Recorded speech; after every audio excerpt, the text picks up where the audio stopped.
Hi guys. Welcome to my YouTube channel.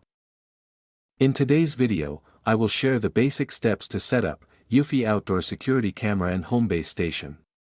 Let's start.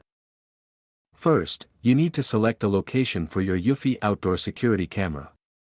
Ensure that your outdoor camera is within range of your home Wi-Fi router or Homebase, so that it functions properly at the location where you want to install it.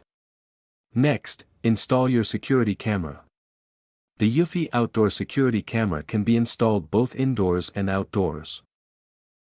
Download the latest version of the Eufy Security app. This app will be available on the Google Play and App Store.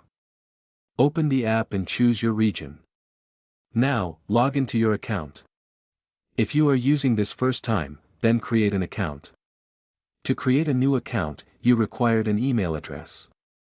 Now, confirm the email address and finish the sign-up process. After login, the app will take you to a screen to begin adding devices. Here, you need to tap Add Devices option. If you want to add the Eufy Security Camera, then choose the camera. After this, you can add your Homebase.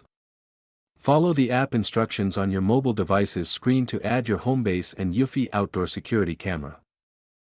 If you are facing connection-related problem with your Eufy Outdoor Security Camera and Homebase, or you need our technical assistance, then you can reach us. Thanks for watching the complete video.